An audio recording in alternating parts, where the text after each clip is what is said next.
सणासुदीसाठी स्वराज्य कलेक्शन ढालगावचा अनमोल नजराणा।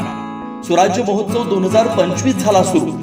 आपल्या आवडीच्या प्रत्येक खरेदी सोबत आहे आकर्षक गिफ्टची बरसा।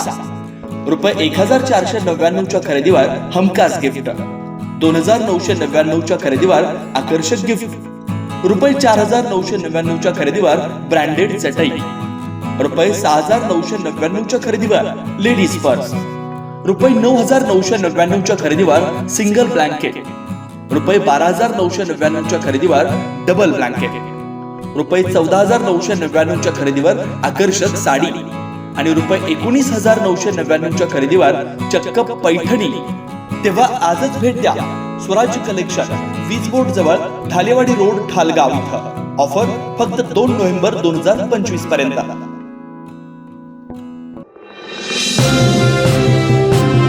स्वराज मराठीमध्ये आपलं स्वागत आहे। सर्वसामान्यांचा आवाज, निर्भीड, बेधडक, स्वराज मराठी। नमस्कार, स्वराज्य मराठीमध्ये आपले स्वागत। पाहूया सविस्तर बातमी। लोकसभा 2019 ची त्यांनी लढवली आणि 2019च्या निवडणुकीला वंचित बहुजन आघाडीला त्यांना उमेदवारी मिळाली। बाबासाहेब आंबेडकरांचे नातू बाळासाहेब आंबेडकर त्यांच्या प्रचारासाठी आले। त्या मंचावर सुखोबाचं तुमच्यापेक्षा भारी भाषा आहे। त्यावेळेला हिंदू मुस्लिम बौद्ध भाई भाई एका मयात जेव्हा ख्रिश्चन आम्ही सगळ्यांची नावं घेतली, सगळे आपण एकत्र केलं पाहिजे। आणि ही विधानसभेची निवडणुकी आणि निवडणूक झाल्यावर काय ते वेगळंच बोलायला चालू केलं।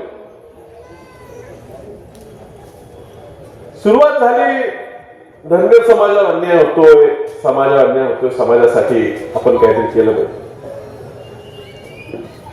ते समाजाचं बोलता बोलता ते एकदमच कुणाला तरी खुश करण्यासाठी, वर बसलेल्या मुख्यमंत्रीच्या खुर्चीवर बसलेल्या व्यक्तीला खुश करण्यासाठी त्याच्याकडनं काहीतरी आणि एखादं मोठं कॉन्ट्रॅक्ट मिळते का, काय पदरात पडते का, हे मंत्रीपद खिशात पडते का, ह्या प्रयत्नासाठी त्यांनी आता मी किती हिंदू आहे आणि कसे मुस्लिम समाजाला, ख्रिश्चन समाजाला, बौद्ध समाजाला, सगळ्या समाजाला संपवलं पाहिजे आणि आम्ही एकटंच जगलं पाहिजे अशी भाषणं करायला।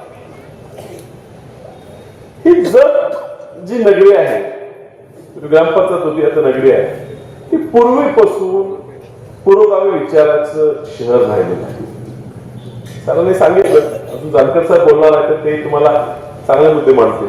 तरी सांगितलं, पूर्वी एकामेकाच्या कार्यक्रमात जात असताना 12 किलोमीटर सुद्धा ह्या गावात आहे, बाजारपेठेत आहे, प्रत्येक समाजाची लोक ह्या ठिकाणी राहिली। मुस्लिम समाज ह्या ठिकाणी मोठ्या प्रमाणात, लिंगायत समाज ह्या ठिकाणी मोठ्या प्रमाणात, प्रत्येक समाजातल्या घटकातली लोक ह्या ठिकाणी राहतात। तरी कोणात भांडण नाहीत, काय कोणाचा वाद नाही, एकामेकाच्या कार्यक्रमात जातात, एकामेकाचे सण साजरे करतात, एकामेकाच्या सुखात दुःखात ही लोक आनंद साजरा करायला, दुसऱ्याचं दुःख कमी करायला भाग घेतात। अशा शहरात दुर्दैवाला असा व्यक्ती निवडून गेला की जो स्वतःच्या स्वार्थासाठी कधीही आपला विचार बदलू शकतो आणि कधीही कुणाच्याही भांडण लावू शकतो। स्वराज्य मराठी, बातमी नाही जबाबदारी। चॅनलला लाईक करा, शेअर करा आणि सबस्क्राईब करा।